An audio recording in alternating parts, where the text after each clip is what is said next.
Oke, selamat datang di mata kuliah perencanaan dan pemeriksaan pajak. Hari ini kita akan membahas materi mengenai efisiensi di pajak penghasilan badan. Ya. Pajak penghasilan badan di sini yang kita akan pelajari adalah 5 metode. Yang pertama, bagaimana kita bisa menunda pendapatan, mempercepat pembebanan, itu yang pertama. Atau kita mau optimalisasi kredit pajak yang kita miliki.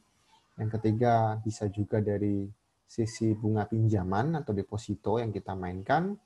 Yang keempat, dari daftar nominatif. Ini masih legal semuanya. Kemudian yang kelima adalah creative accounting. Ini dari sisi akuntansi yang kita mainkan. Kemudian, apa yang dimaksud dengan badan? Karena kita membahas pajak penghasilan badan, kita perlu definisi ulang dari apa itu yang dimaksud dengan badan. Badan adalah sekumpulan orang atau modal ya yang sifatnya kesatuan untuk melakukan usaha ataupun tidak melakukan usaha. Jadi dia sudah ada badan hukumnya. Kalau di Undang-Undang Pajak Penghasilan Nomor 36 Tahun 2008 menyebutkan bahwa badan ini merupakan subjek dari pajak. Ya, apapun bentuknya, baik itu pajak penghasilan, PPN, maupun pajak bumi dan bangunan.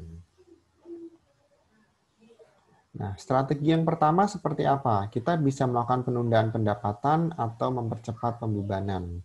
Biasanya terjadinya di akhir tahun atau periode jendela.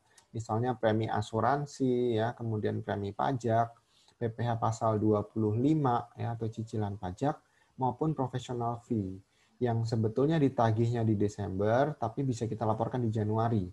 Jadi mau kita masukkan di tahun sekarang atau tahun yang berikutnya, itu kembali dari judgement kita di bidang akuntansi. Strategi yang kedua adalah optimalisasi kredit pajak. Ya. Apa saja yang bisa dioptimalkan dari kredit pajak kita? Yang pertama adalah PPh 22. Dari transaksi impor barang ataupun kita melakukan pembelian BBM, misalnya solar dari Pertamina.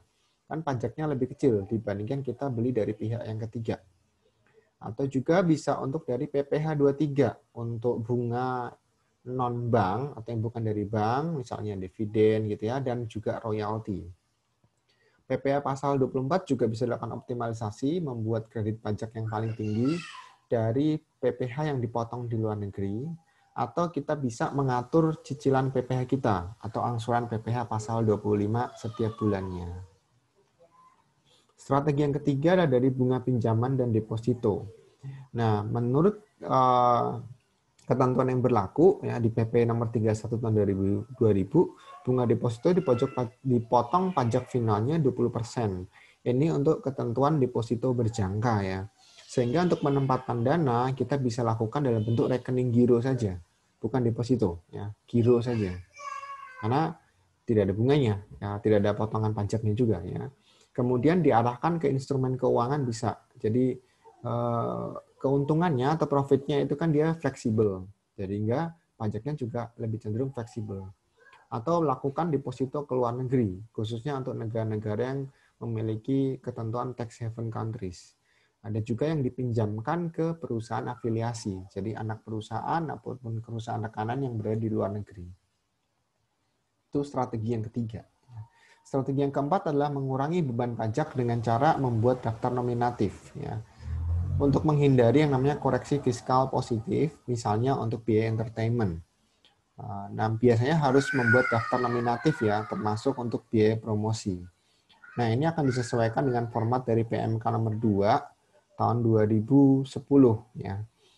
Contohnya seperti yang ada di atas ini, bisa bikin tabel daftar nominatif ya, pembelian entertainment, kemudian relasi usaha, ada tanggal, tempat, alamat, jenis, jumlah, kemudian siapa yang melakukan relasi usaha dan ada keterangannya.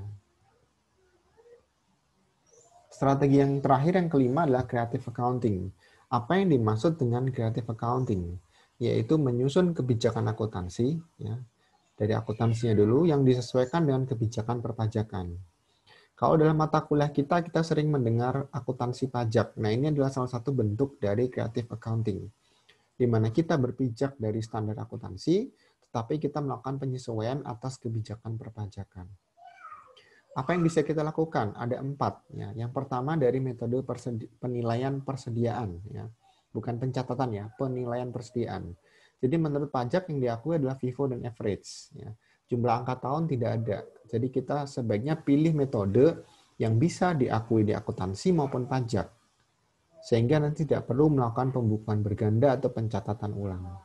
Yang kedua dari metode penyusutan dan amortisasi. Pajak hanya mengakui dua metode, garis lurus dan saldo menurun. Ya. Kalau bisa dari akuntansi kita mengikuti metode yang ada, ya, sekalipun kita bisa unit produksi ataupun angka tahun gitu ya.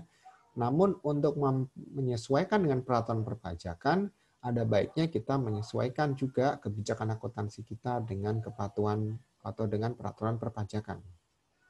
Yang ketiga adalah pengakuan pendapatan.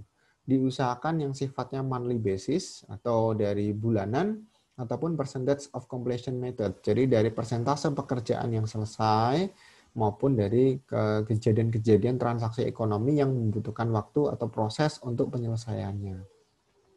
Yang keempat adalah metode penyisihan dalam bentuk piutang biasanya. Secara akuntansi boleh diakui, tapi secara pajak ada yang boleh dan ada yang tidak boleh diakui. Nah, untuk detail dari penjelasan masing-masing berikut, kalian bisa pelajari di materi-materi yang lain, sehingga nanti kita bisa punya langkah yang baik untuk menentukan efisiensi di PPh Badan. Berikutnya nanti akan lebih cenderung ke aplikasi langsung untuk penghitungan koreksi fiskal atau metode fiskal yang boleh berlaku, sehingga efisiensi di PPh Badan ini akan kelihatan lebih jelas ya, tidak cuma untuk teori dan pemaparan yang sifatnya ringan seperti ini. Oke, terima kasih. Nanti kita akan bertemu di kesempatan yang lain untuk melakukan sesi diskusi dan tanya jawab. Selamat siang.